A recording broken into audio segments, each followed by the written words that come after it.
As for our ingredients, there are plenty. I don't even know what I'm doing yet. I'm going to think of everything on the fly. I got a whole bunch of cheeses, shredded Parmesan, store-bought, store-graded, and I have a real block of Parmigiano right here. We'll do something with that. We'll do something with that. I have some taleggio. I have some taleggio cheese left over, which is like an Italian brie or brie. I have some nice hot soppressata, good old shredded low moisture. Can't make a pizza without that. I have ricotta salata, which is a salty, hardened ricotta cheese. I have Gruyere, and of course, our sauce and our dough that's been sitting for about 4 or 5 hours now. Let's get to it. Here, guys, is what you want. When you want to make a pizza, you got to buy a crisper. This is called a crisper. The reason why? Because of the holes. All those holes, what that does is it helps keep that pie crispy, ventilates it, prevents steam from sogging up the dough. Okay, what we're going to do is we're going to preheat this oven as hot as it can get. Most of our kitchen ovens can hit 5 or 550. As hot as it can get, guys. Mine does 5, so you want to get that oven as hot as it can get. All-purpose flour, medium hydration. I don't know the exact percentage of dehydration, but it was used with all-purpose flour, and I put a teaspoon of sugar in it. You want 2.5 cups of all-purpose flour. You want a teaspoon of sugar. You want 2 teaspoons of yeast. The sugar, you don't want to put too much because then it starts to taste like, you know me. I hate when the sugar is sweet. I hate when the bread is sweet. I can't stand when crust has a sweet taste. You got to be easy with the sugar. I think the sugar helps the dough rise because the yeast feeds on it. And you want maybe less than 2 cups of water per 2 cups of flour. That's how I did it. Warm water, and you let it sit a couple hours, and it's ready. It's pliable. The gluten's formed. It's not exactly sourdough, guys. This isn't a 3-day dough or anything like that. It's if you put this in a high heat coal oven, it'll probably burn instantly. It's made for ovens that aren't too hot and specifically gas oven New York pizzas. Here's the flour, guys. Fleckers or Heckers. All-purpose unbleached flour. Simple stuff, guys. This is like, making pizza on a budget, man. And not just money-wise, but time-wise. We're going to dust it. I'm going to take a little bit, put it on my board here. We're going to take that dough, and we're going to get rolling. All right. Also, when you're making the pizza dough, a little oil. Got to put some oil in it too. Some olive oil. A little more flour. That seems just about right. You want to knead it up first. Tips of your fingers. This is the first stage in kneading the dough.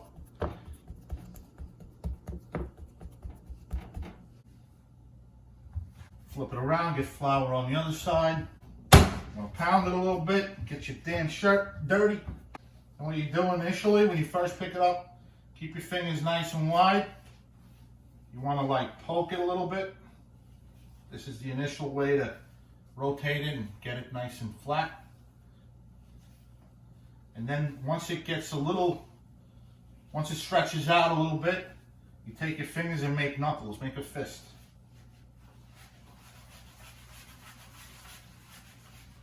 You want to keep those knuckles at the edge of the dough, not in the middle.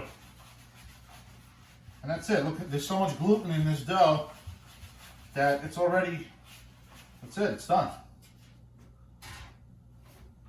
It's actually a little too large for my crisper. I think this crisper is a 16-inch.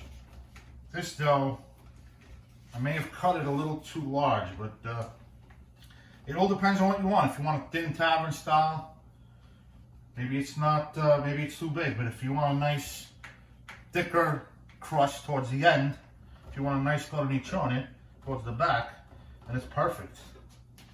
Perfect, 16 inches. I'm gonna throw this flour away. Grab a little bit of that EVOO. And we're gonna drizzle the dough before we put the sauce on it.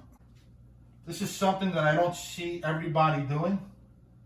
It's something that I kind of came up with myself. I'm sure a lot of other pizzaioli do this as well. What this does is you oil up the crust. It acts as a barrier. So when you put the sauce on it, it doesn't sog up the dough basically. You spread that olive oil on evenly, covering every single square centimeter of this pizza. There you go. You don't want to put too much. Nice, nice. All right, it's about that time, guys. Yeah, baby. House made. Look at that, nice and pulpy, chunky, bright, fresh. What I did was I took a bunch of regular tomatoes, the ones that are specifically suitable for sauce, the elongated vine plum tomatoes, vine-grown plum tomatoes. I wish I could have showed you, but I don't want to make this video too long and show you the sauce making process and the dough making process. It's better to just explain it. The goal of this video is to show you how I make pizza. But the sauce, you just boil tomato. You boil them until they get nice and tender. You put them in a blender with some garlic and some basil, some salt, some olive oil, and that's it. See that? Nice and garlicky, garlic spiked, basil spiked. Look at that, fresh, the seeds, tomato seeds. Nice and naturally sweet. My favorite type of pizza sauce right there, simple. And then you slow simmer it for about 30 minutes. I'm gonna go with the spiral technique. And I'll show you what that is. You start at the edge. It's a chunky sauce, so it's gonna be difficult to, it's not gonna fall off the spoon easily. You gotta you gotta manage that. Do it afterward, spread it around. You want less sauce in the middle, guys. You don't want that middle to be too saucy. You want more sauce towards the end. Oh, this sauce is phenomenal. You can just smell it. I wish you guys could smell the sauce right now. Now this is for presentation purposes. Not exactly easy to spiral. Usually you do a little swirl with a silkier sauce. This is not exactly a silky sauce. It's very chunky, so it's tough to get that spiral nice and neat, but pretty much a spiral technique. What it does is it leaves some space for the cheese. Presentation-wise, the pizza looks nice and, you see a little bit of the sauce, you see some of the cheese, and you're not covering the sauce entirely with cheese. So I think this is a little more presentable and a little more aesthetically pleasing. Mozzarella, or as they say here in Staten Island, mozzarella, mozzarella, mozzarella. Now what you want to do is you want to put more cheese where there's no sauce. See that, guys, in the spaces I left? You want to put more cheese there. You want to put more cheese there where there's spaces. So you want that sauce to, show itself after it comes out of that oven. That's the whole purpose of the spiral technique. And of course, you be rustic with it, man. Be rustic with it. You don't have to be too perfect with it. Cover some parts of the sauce, but not all of it. And you want to get it even. You want that sauce and cheese ratio to be nice and even. You know what I mean? You don't want to bite into pieces of bread and cheese only. You want to get even amounts of sauce, even amounts of cheese with each bite pretty much. So now I got some shredded Parmesan. It's all natural. As you can see, the ingredients: cow's milk, salt, cheese enzymes. Typically, Parmigiano Reggiano is a very expensive cheese, and I want to save this for when I'm having some wine and perhaps eat this plain and not have it get, not have the quality of this cheese get lost in the taste of the pizza. But this is Parmesan. It's not Parmigiano Reggiano, but it's good for pizza. It's cheap, $6. What I paid for this block of cheese, $22 I paid for this block of cheese. Save that. Save that for normal eating when you're having crackers and wine.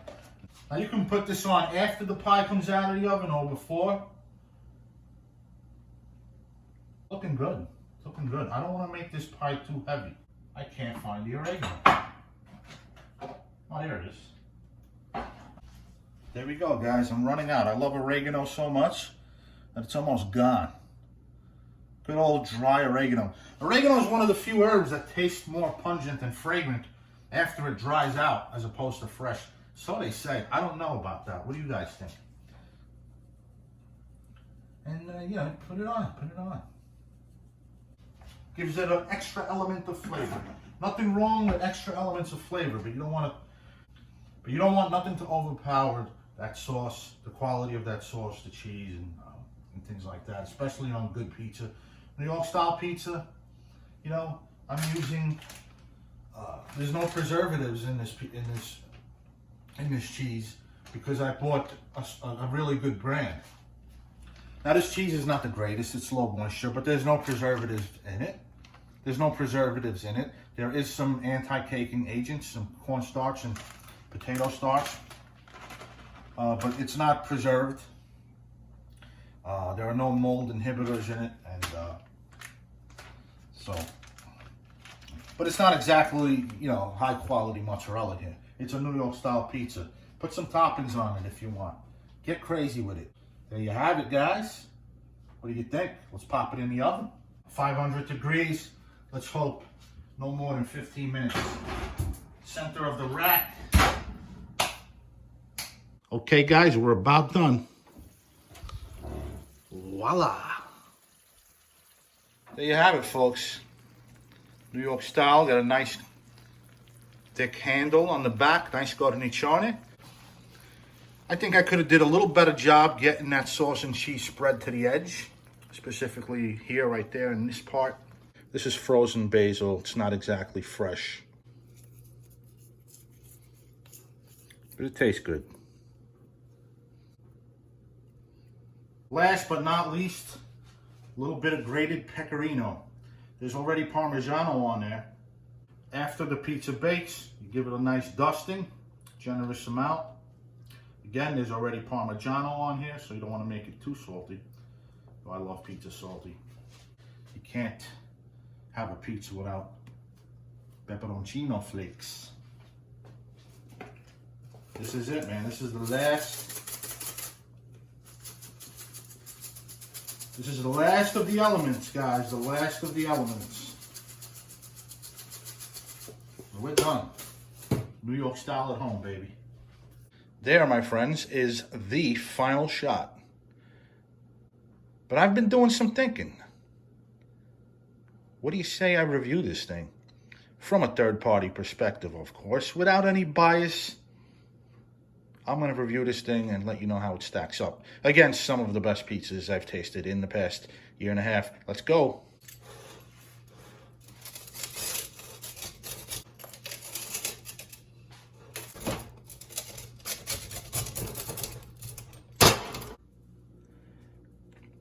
I think I'm just treading the line between having too much real estate towards the back end of that cornicione.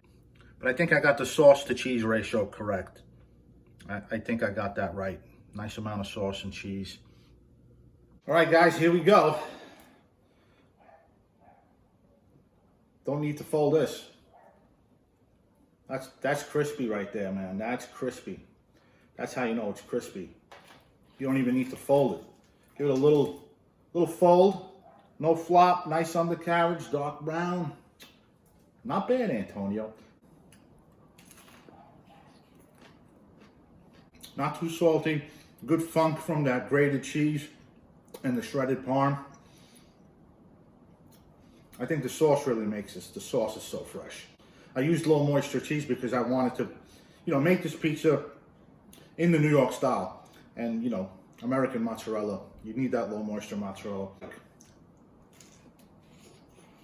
A lot of flavor, man. I miss this stuff. I miss it. So what am I going to rate my pizza? Well, it's very New Yorkish. If you guys follow me on the channel, you know I don't typically rate New York style pizzas too high in the 8s or 9s. I've never rated one in the 9s. And it's mainly because of the dough. The thing with New York style pizza is it's made with that quick rising dough. It's meant to be fast food. It's meant to feed lots of people in a big city like New York. And so the taste of the dough is not going to be exactly like, it's not going to compare to naturally fermented sourdough crust. You get that alcohol buildup in longer fermented doughs, which adds to the taste of the bread. A lot of New York pizzas are made with a little sugar. You get a little bit of that sweetness to it. The taste of the dough is not going to be great unless you go to the artisanal places like the Farah, and places like that are not really New York style. Those are more artisanal pizzas. I'm talking about the quintessential New York stuff, which this reminds me of. And so I typically don't rate those too high. I'm going to go unbiased and be honest here with this score. This is a 7-8. It's a 7-8 all the way. I think that, I've had better pizza than this. It's a little on the chewier side. It's not exactly the airiest pizza. And, with coal-fired pizza, the sourdough stuff, those are chewy as well. But it's a nice chew. It melts in your mouth. So, yeah, 7-8 for my pizza. 7.8. It's still solid. I guarantee you it would knock you on your ass, and you'll be begging for a second slice like I'm going to go do right now. Be well, guys. I hope you enjoyed this one. A little different thing, a little different spin for the episode. I will be back on the road soon, believe me, reviewing pizza in New York and beyond. Hit that like, smash that subscribe button, share, and until next time, have fun in the kitchen, folks. This is Antonio, signing off.